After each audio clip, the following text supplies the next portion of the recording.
నాకు నమ్మకం లేదు సిస్టర్.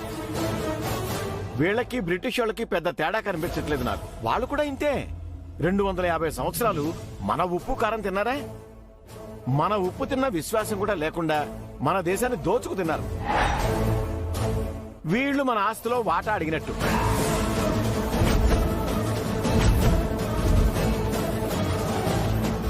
కారం తిన్న పౌరుషం పక్కన పెట్టి సిగ్గు లేకుండా చాలా సంవత్సరాలు మన దేశంలో ఉన్నారు. ఇదిగో ఇప్పుడు వీళ్ళున్నట్టు. మీ పోలిక చాలా బాగుంది బాబాయ్. కాకపోతే అది మాకు వర్తించదు. ఎందుకంటే మా ఆయన ఇంటి వారసుడు, నేను కోడల్ని. మంగ నా కూతురు, చారుకేశ నా స్నేహితుడు.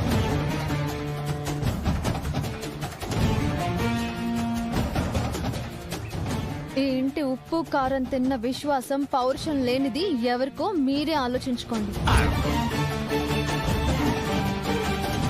వాళ్ళకవే ఉంటే ఇంకా ఇంట్లో ఎందుకుంటారండి? తిన్నింటి వాసాలు లెక్కబెట్టే రకం వీళ్ళు.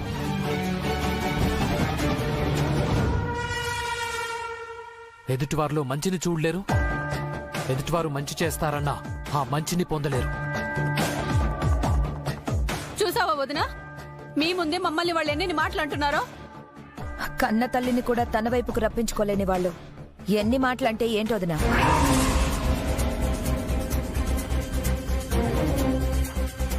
సుమిత్ర మేడం తన భర్తతో ఉండాలనుకున్నారు మేడం. అలాగే హర్ష సార్ తన భార్యతో ఉండాలనుకున్నారు. ఇది కేవలం భార్యాభర్తల బంధమే కానీ తల్లి కొడుకుల బద్ధ విరోధం కాదు.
ఏమండి, పదండి హాస్పిటల్కి వెళ్దాం. అక్కర్లేదు. నా చేతికి తగిలిన గాయానికి కట్టుకట్టావు సుమిత్ర. నా మనసుకు తగిలిన గాయానికి ఎవరూ కట్టుకట్టలేరు.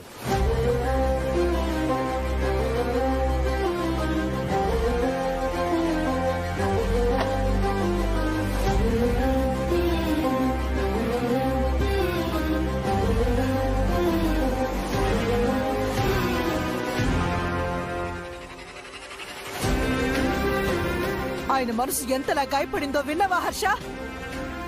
ఆయన రక్తాన్ని కళ్ళు చూశారు కదా దివ్య. ఇంకా మీకు ఇక్కడే ఉండాలనిపిస్తుందా?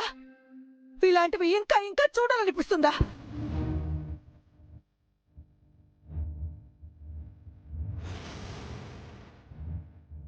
మీరు మాత్రం మమ్మల్ని క్షమించండి. మేమిక్కడ ఉంటున్నది మా కోసం కాదు, మీకోసం. భగవంతుడా, మా ఇంటిని ఎందుకు ఇలా నరకంలా మార్చావు?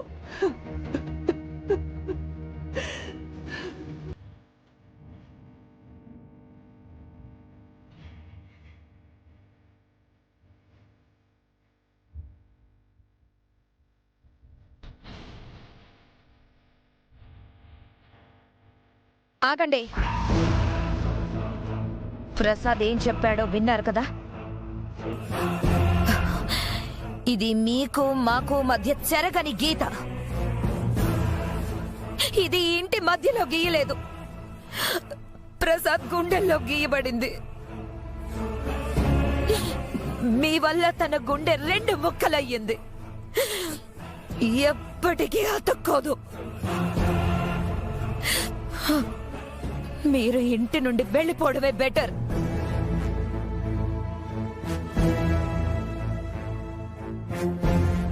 నాన్నని ఈ పరిస్థితికి తీసుకొచ్చింది మీరే పిన్ని. మా గురించి నాన్నకు లేనిపోని చెప్పి మమ్మల్ని బ్యాట్ చేశారు. పిల్ల తల్లిని పెళ్లి చేసుకోమని మేము మీకు చెప్పాము హర్షబాబు. మీ నాన్నకేమి చెప్పలేదు, మీకు కూడా ఏమి చెప్పలేదు.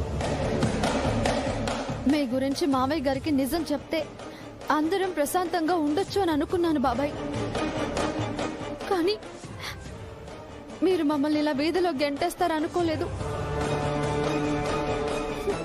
అయినా పర్వాలేదు, బయటికి వెళ్లాల్సిన వాళ్ళం ఇంట్లోనే ఉంటాం. మధ్యలో గీత అడ్డంగా ఉంటే మొహాల్ని చూసుకుంటాం కదా. ఈ ముచ్చట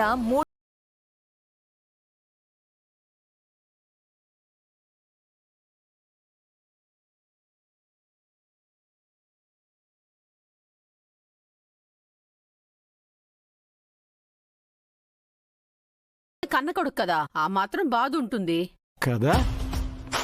మరి కన్న తల్లికి కూడా అలాంటి కష్టం వచ్చి తను ఓదార్చలేని పరిస్థితి హర్షకొస్తే, కళ్ల ముందే కన్న తల్లి బాధపడుతున్నా ఏమీ చేయలేని నిస్సహాయ పరిస్థితిలో హర్ష ఉండిపోతే అది నరకం కంటే ఎక్కువ బాధ కదయ్యా. ఆ బాధనే హర్షకివ్వాలి మనం. దానివల్ల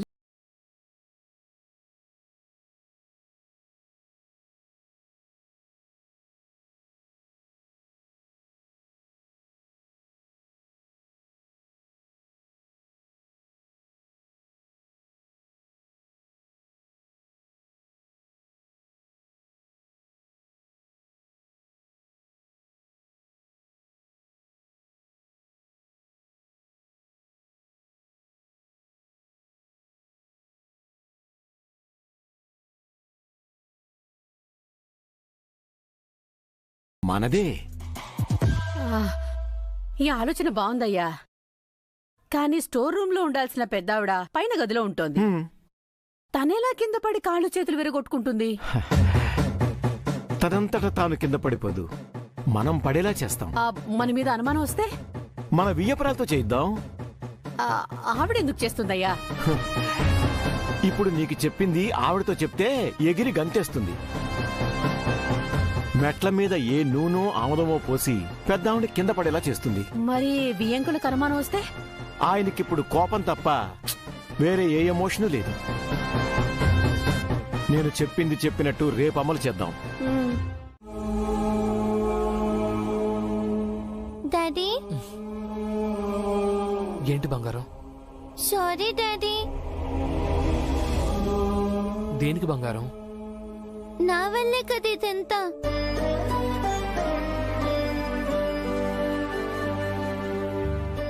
నా వల్ల మీకు తాతయ్యకి గొడవైంది. నానమ్మ మీకు దూరంగా ఉంది. చిన్న నానమ్మ, బాబాయ్, పిన్ని అందరూ మీకు దూరంగా ఉన్నారు. Very sorry daddy.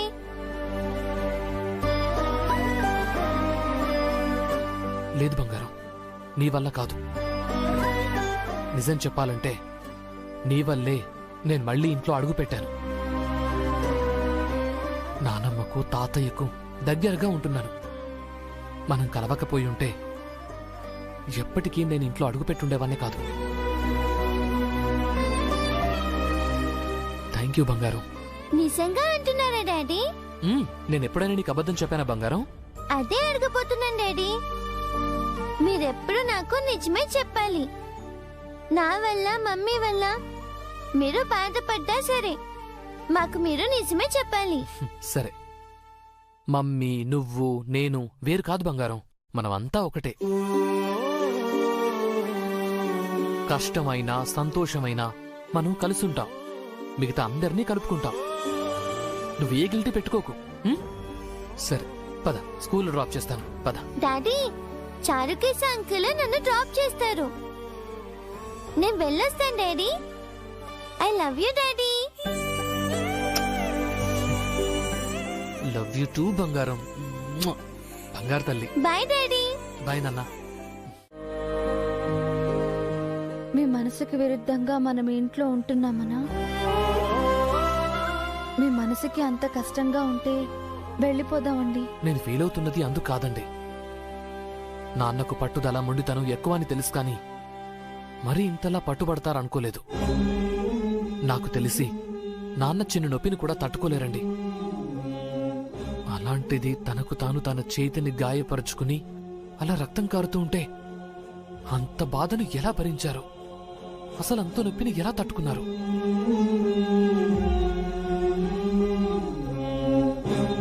కన్న తండ్రిని అలా కళ్ళారా చూస్తూ నేనేం చేయలేకపోయానండి. ఒకే ఇంట్లో ఉంటూ కూడా నేను నాన్నగారిని ఓదార్చలేకపోయానండి. నేను చాలా చెడ్డ కొడుకును కదండి. లేదండి, ఇదొక బ్యాడ్ సిచ్యువేషన్ అంతే. తప్పకుండా మనం దీన్ని దాటుతాం. ఈ బ్యాడ్ డేస్ ఎన్నో రోజులు ఉండవు. మళ్ళీ మన లైఫ్లోకి హ్యాపీ డేస్ వస్తాయి. నాన్నని చూడాలనిపిస్తోందండి. నాకు కూడా మావయ్య గారిని చూడాలనిపిస్తుంది. పొద్దున్నుంచి ట్రై చేస్తూనే ఉన్నాను. ఆయన అసలు రూమ్ లో నుంచి బయటికి రాలేదు. నాన్న మనల్ని చూడకూడదనుకున్నారేమో. అలా ఎందుకు అనుకుంటారండి? ఆయన మీ కన్న తండ్రి అయితే మీరు ఆయన కన్న బిడ్డ, మొదటి కొడుకు మీరు. ఆయన్ని మీరెంతగా ప్రేమిస్తున్నారో అంతకు మించిన ప్రేమ ఆయనకి మీపై ఉంటుంది. మిమ్మల్ని చూడాలని ఆయనకు కూడా ఆశగా ఉంటుందండి. మీరు చెప్పేది నిజమా? నాన్న కూడా చూడాలనిపిస్తుంటుందా? ప్రపంచంలో ఏ తల్లిదండ్రుల ప్రేమ అబద్ధం కాదండి.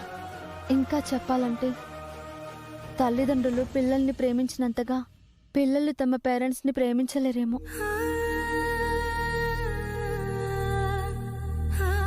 సర్లేండి, మీరు ఈ రూమ్లో, మావయ్య గారు తన రూమ్లో ఉంటే మీరు ఒకరినొకరు చూసుకునేదెలా?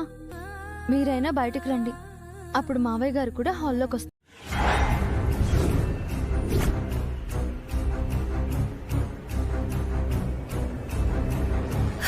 ఏంటన్నయ్యా మీరు చెప్పేది? రాత్రంతా నిద్రపోకుండా ఆలోచించి ప్లాన్ చేశాను సిస్టర్. నేను చెప్పినట్టు చేస్తే ఈ ఇల్లు ఆస్తి మన సొంతం అవుతాయి. అవునదినా, వాళ్ల పీడ మనకి శాశ్వతంగా విరగడైపోతుంది. అయితే మాత్రం అలా ఇంజూర్ చేయడం కరెక్ట్ కాదు. మా అమ్మ నాన్న గాయపరచమంది ఈ అత్తయ్యను కాదంట, పెద్ద అత్తయ్యను. ఆవిడని మెట్లపై నుంచి కింద పడేయాలంట. లేదు కుమారి, నేను మీ మావయ్యని లాక్కున్నా సుమిత్ర అక్క నన్ను ఏమీ అనలేదు. పని మనిషిని చేసి స్టోర్ రూమ్ లో పడేసినప్పుడు కూడా పల్లెత్తు మాట కూడా ఎదురు చెప్పలేదు. ఎంతసేపు తన పూజలు అవి తప్ప ఎప్పుడు మన జోలికి రాలేదు. అలాంటి సాధు మనిషిని గాయపరచడం అంటే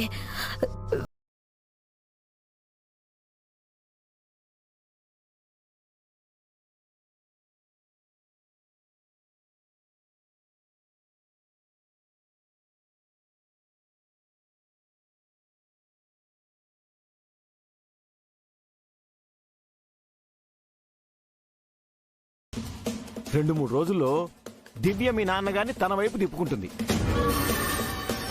ఆటోమేటిక్ గా ఆ పెద్దవాడు కూడా వాళ్ళ వైపే వెళ్ళిపోతుంది. అప్పుడు ఇల్లు వాళ్ళ సొంతం అవుతుంది, మనం పరాయి వాళ్ళం అవుతాం. గీత చెరిపేసి దివ్య మనల్ని బయటికి గెంటేస్తుంది. నో, అలా జరగకూడదు. ఈ ఇల్లు ఆస్తి మనదే కావాలి. అవ్వా కావాలి, బువ్వా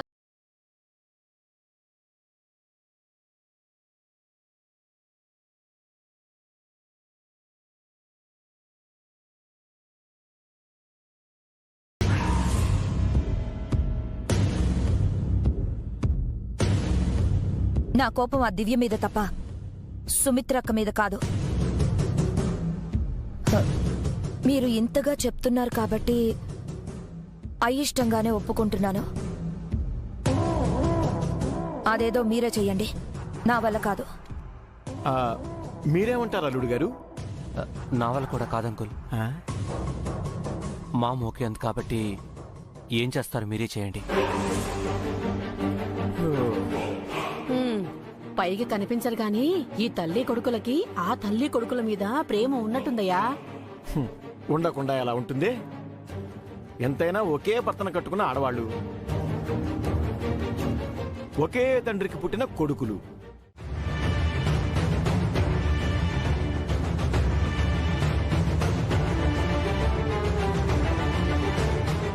యో త్వరగా కానీ. అయినా మెట్ల మీద ఈ నూనె పోయడం లాంటి పాత చింతకాయ పచ్చడి ప్లాన్లు తప్ప నీకు కొత్తగా ఏం తట్టలేదా? కోసి పిచ్చి మొహమా, ఇది తరతరాలుగా తెలుగు సీరియల్స్ లో వస్తున్న ఆనవాయితీ ఐడియానే. ఆడియన్స్ దీనికి బాగా కనెక్ట్ అయ్యారు. వాడిన ప్రతిసారి వర్కౌట్ అయ్యి టీఆర్పీని జమ్మని తెచ్చిపెట్టే టాప్ ఐడియా. సర్లేవయ్యా, పైన పెద్దవాడిని కిందకెలా రప్పిస్తాం?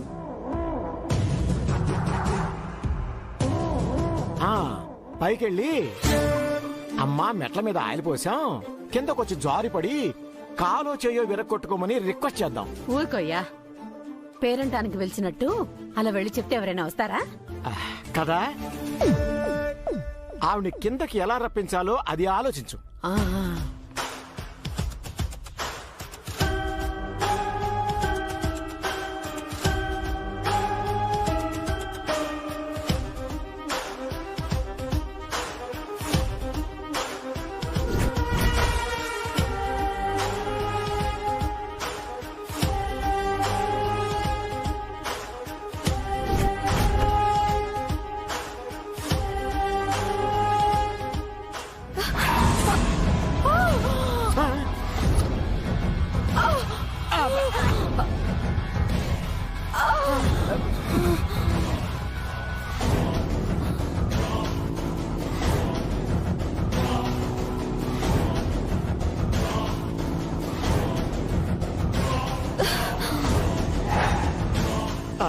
జాగ్రత్త సిస్టర్. నెమ్మది వదినా. మెట్లపై ఆయిల్ పోసిన అడ్డగాడదెవరు? నేనే సిస్టర్. బుద్ధుందా మీకు? ఎందుకు ఇలా పోసారు? నేను కింద పడి నడుం విరగొట్టుకోవాలనా? కాదు వదినా, పెద్దావిడ కింద పడి కాళ్ళు చేతులు విరగొట్టుకోవాలని.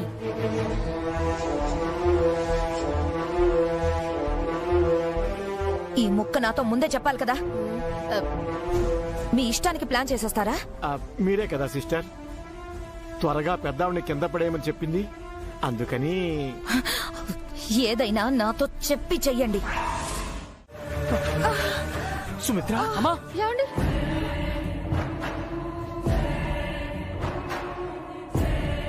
అమ్మా! సుమిత్ర, ఏమైంది? సుమిత్ర, ఏమైంది? కాలు. సుమిత్రక్క, అయ్యో ఏమైంది? మెట్లపై నుంచి కింద పడిపోయింది అన్నయ్య. అయ్యో పాపం.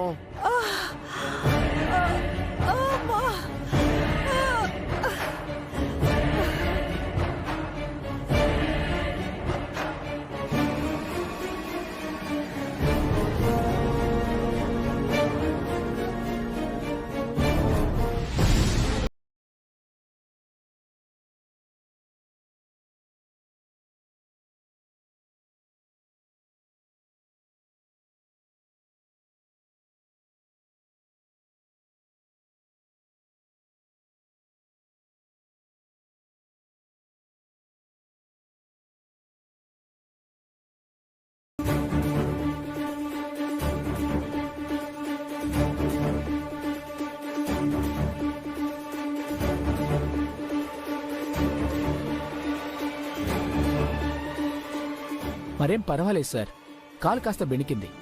నొప్పి తగ్గడానికి ఇంజెక్షన్ ఇచ్చాను. 2 డేస్ బెడ్ రెస్ట్ తీసుకుంటే సరిపోతుంది. బట్ ఈ 2 రోజులు ఆవిడ్ని బెడ్ దిక్కకుండా జాగ్రత్తగా చూసుకోవాలి. ఆవిడ లేచి తిరిగితే నొప్పి ఎక్కువ అవుతుంది. ఆవిడ చూసుకోవడానికి నర్సును పంపించమంటారా? అక్కర్లేదు, నా భార్యను నేను చూసుకోగలను. నర్స్ హెల్ప్ కానీ వేరెవరి సహాయం కానీ అక్కర్లేదు. ఓకే సార్, ఏదైనా ప్రాబ్లం అయితే కాల్ చేయండి. Thank you.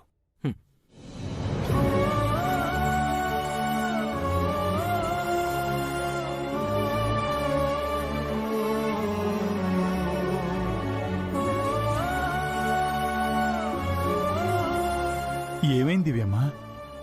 అత్తయ్య గారు మెట్లు దిగుతూ కింద పడిపోయారు. అయ్యో, నానమ్మకి ఇప్పుడు ఎలా ఉంది మమ్మీ? చేం కాదు కదా? ఏం కాదులే మంగా, 2 రోజులు రెస్ట్ తీసుకుంటే నొప్పి తగ్గిపోతుందని డాక్టర్ గారు చెప్పారు. ఏంటో, నేను తాతయ్య చేయి కోసుకున్నారు. ఈ రోజు నానమ్మ కింద పడిపోయింది. ఎందుకు ఇలా అవుతుందో అర్థం కావట్లేదు.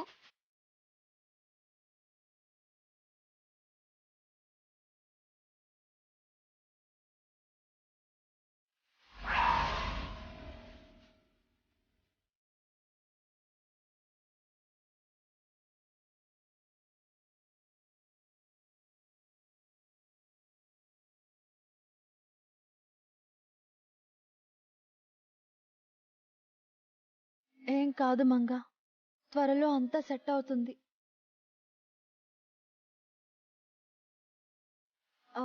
నువ్వేంటి ఇలా ఉన్నావు? ఈ చెమటలేంటి, జుట్టేంటి, ఏమైంది? అది దివ్యమ్మ, మీ స్కూల్ నుంచి వస్తుంటే. మరేం లేదు మమ్మీ, ప్లే టైంలో బాగా ఆడుకున్నాను, అందుకే కొంచెం డల్గా ఉన్నాను. అవునా, సరే వెళ్ళి ఫ్రెష్ అవ్వు. నేను స్నాక్స్ రెడీ చేస్తాను, తినేసి హోంవర్క్ చేసుకుందు గాని.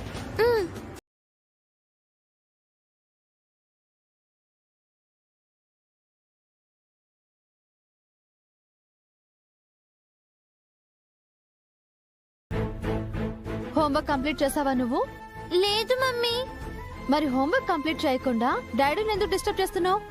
వెళ్ళు, వెళ్ళి రాసుకోపో. అది కాదు మమ్మీ. వెళ్ళమన్నానా? ఓకే, వెళ్ళు.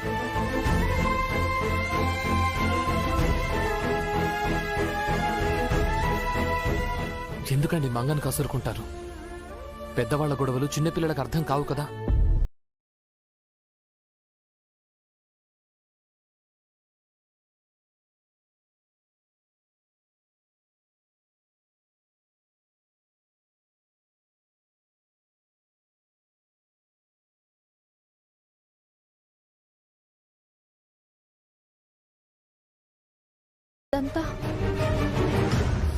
ఐఎమ్ సారీ అండి.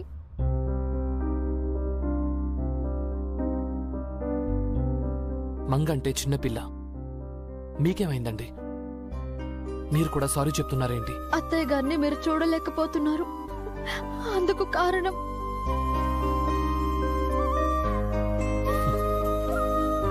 మీరు కాదు, మంగ కూడా కాదు. నిన్న మీరే చెప్పారు ఇదొక సిచ్యువేషన్ మాత్రమే అని. కానీ మీరు అత్తయ్యకి దూరంగా. దివ్య గారు, నిన్న నా వైపు ఎవరెవరు వస్తారు అని నాన్న అడిగితే అమ్మ అటువైపు వెళ్ళింది. ఎందుకు? భర్త దగ్గరే భార్య స్థానం. మరి ఆ తల్లి కొడుగ్గా నేనేం చెయ్యాలి? నమ్మి వచ్చిన భార్య పక్కన ఉండాలా వద్దా? తల్లిని మించిన దైవం లేదంటారు. ఆ తల్లికి మరో రూపం భార్యేనండి. ఒక ఆడది తన పిల్లలకు మాత్రమే తల్లి కాదు, కట్టుకున్న భర్త కూడా తల్లే అవుతుంది. మీరేం బాధపడకండి, త్వరలోనే అంతా సర్దుకుంటుంది.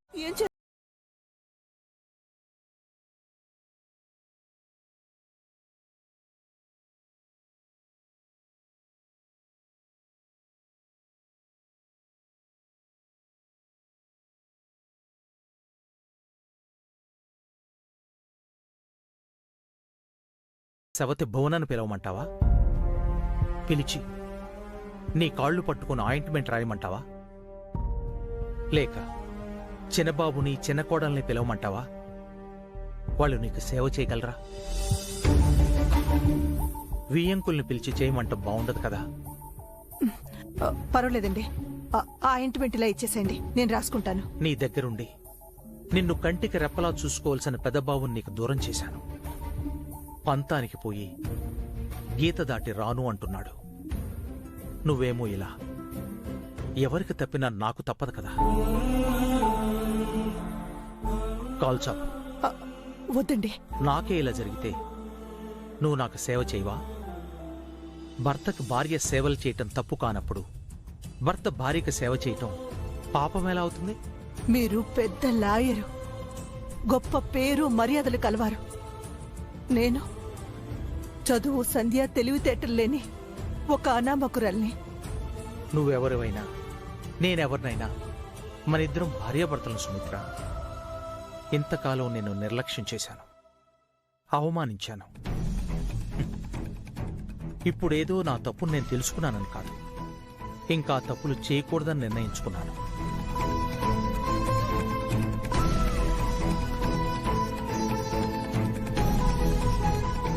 కార్యేషు దాసి అని భార్యనే కాదు, కార్యేషు దాసుడు అని భర్తను కూడా అంటారు.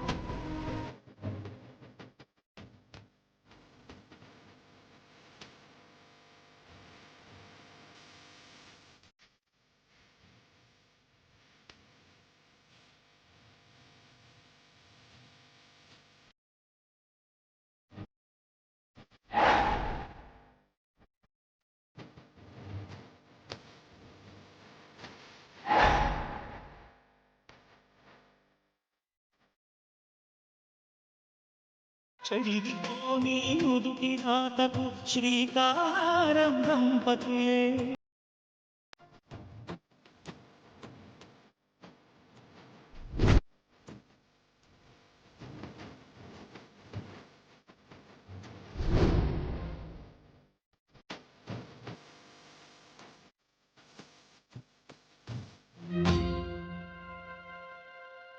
ఏం చేస్తున్నావు ప్రసాద్?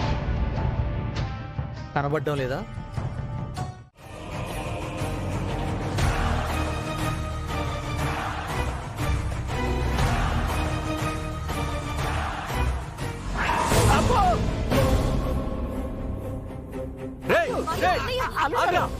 మీరు వెళ్ళకండి, ఇలా రండి, ఇలా రండి. వాడు పెద్ద దొంగ వెదలా ఉన్నాడు అల్లుడు గారు. మీరు వెళ్ళొద్దు, మీరు వెళ్తే వాడు చంపేస్తాడు. మీరు వెళ్ళకండి. అమ్మయ్యా అమ్మయ్యా. అసలు తలుపులేసిన ఇంట్లోకి అతను ఎలా వచ్చాడు? వాడు దొంగేనా ఇంకెవరన్నానా? దొంగే బాబు గారు, తలుపులు సరిగ్గా వేసినట్లేదు, అందుకే దొంగ లోపలికి వచ్చాడు. సరే, ఎవరికేం కాలేదు కదా? కాలేదు. దగ్గరుండి మెయిన్ డోర్ లాక్ చేయించండి. అలాగే బాబు గారు, మీరు వెళ్ళండి. అమ్మ చెల్లెమ్మా, నువ్వు కూడా వెళ్ళు. అల్లుడు గారు మీరు కూడా వెళ్ళండి, వెళ్ళండి, వెళ్ళమని చెప్తుంటాను. అమ్మా మీరు ఇంకా ఎందుకున్నారు, మీరు కూడా వెళ్ళండి. వాటాలు రెండైనా తలుపులు ఒకటేగా, వెళ్ళండి అమ్మా, వెళ్ళండి. ఎందుకు ఇలా మొండి చేస్తున్నావు? అరే ఏంటండి మంగమి చేసుకుంటున్నారు? చూడండి, స్కూల్ కి వెళ్ళనని మొండి చేస్తుంది. అవునా బంగారం? నేను స్కూల్ కి వెళ్ళను డాడీ. ఓకే ఓకే ఓకే, ఈ రోజు మనం ఇంట్లోనే ఉండి ఆడుకుందాం, సరేనా? ఏవండి, ఏంటి మీరు కూడా దాని మాట వింటున్నారు? నేనే కాదు, అందరం మన బంగారం మాటే వినాలి. కదా బంగారం, ఆడుకుందామా? ఏవండి ఏవండి, పదమ్మా. అరే చారుకేశా, నువ్వు కూడా అలా చూస్తున్నావేంటి మంగకేం చెప్పకుండా? అన్నీ తెలిసిన మంగమ్మకి నేనేం చెప్పనమ్మా. అది చిన్న పిల్ల, దానికేం తెలుస్తుంది చారుకేశా? ఇంట్లో పరిస్థితి ఎలా ఉందో చూస్తూనే ఉన్నావు కదా. ఇల్లు రెండు ముక్కలు అవడానికి కారణం నేను మంగేనేమోనని నాకు చిన్న గిల్టీగా ఉంది. మంగ స్కూల్కి వెళ్తే కాసేపైనా అందరూ మంగ గురించి మర్చిపోతారు కదా. కానీ ఇదేమో స్కూల్కి వెళ్ళనని మొండికేస్తుంది.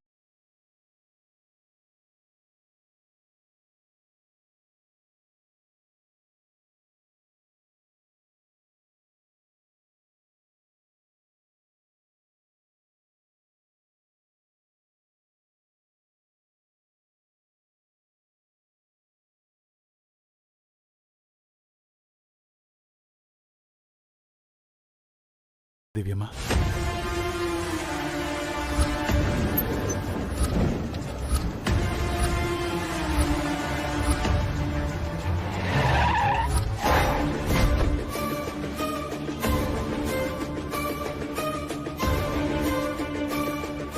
ఎవరు మిమ్మల్ని ట్రేస్ చేసింది? ఎవరు అసలు? ఆ దేవుడయ్య మనుషులని డౌట్ గా ఉంది దివ్యమ్మా. దేవుడయ్య సురేషులకు ఈ కోర్టు యావజ్జీవ కారాగార శిక్ష విధించడమైనది. ఈ విషయం మీతో చెప్పొద్దని మంగమ్మ చెప్పింది. ఆల్రెడీ మమ్మీ డాడీలు బాధల్లో ఉన్నారు. ఈ విషయం కూడా చెప్పి భయపెట్టొద్దు అంకులని మంగమ్మ చెప్పిందమ్మా. రాత్రి ఇంటికొచ్చిన దొంగ కూడా దేవుడై మనిషి అయి ఉంటాడు దివ్యమా. ఇదంతా ఆలోచించే మంగమ్మ స్కూల్కి వెళ్ళనంటుందమ్మా.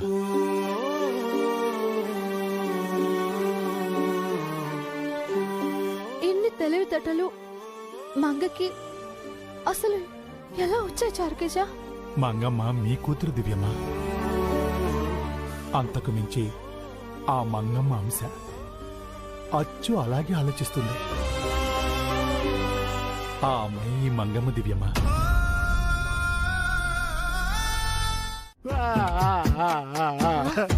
నాన్న ఏమైందయ్యా? నాన్న నాన్న ఏమైందన్నా?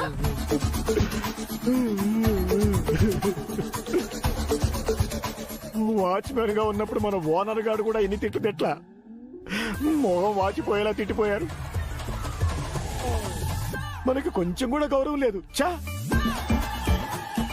గడ్డి తిన్న పశువులు మనకంటే నయమంట. మనకు డబ్బు లేదన్న విషయం ఆవిడ మర్చిపోయింది అనుకున్నానయ్యా.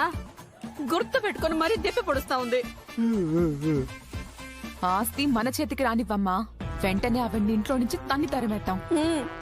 ఆ ఛాన్స్ మనకి రాదులేమ్మా. ఆ దేవుడయ్యే లెక్క సరిచేస్తాడు. దేవుడయ్యా? దేవుడయ్యంటే దేవుడు దేవుడు ఆ పైవాడే లెక్క సరిచేస్తాడు అంటున్నాను. దేవుడు లెక్కేమో గాని నిన్న రాత్రి మీ లెక్క తప్పింది. అవునన్నా, హర్షబాబు గారు గీత దాటి వస్తారనుకుంటే ఇంకెవరో దొంగొచ్చారు. ప్లాన్ అంతా వేస్ట్ అయిపోయింది. ఆ దొంగోడి ప్లాన్ కూడా వేస్ట్ అయిపోయింది పాపం. ఏంది? అదేం లేదేం లేదు. నిన్న తప్పినా ఈరోజు నా ప్లాన్ తప్పదు. చూస్తూ ఉండండి ఇద్దరు. రాత్రిలోపు ఏదో ఒక టైంలో హర్ష గీత దాటేస్తాడు.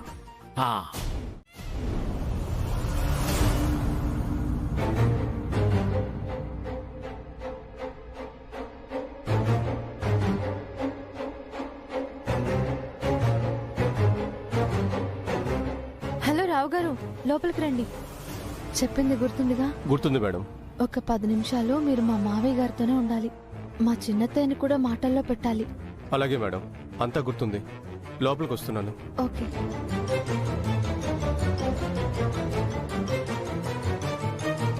పదండి, వస్తున్నారు.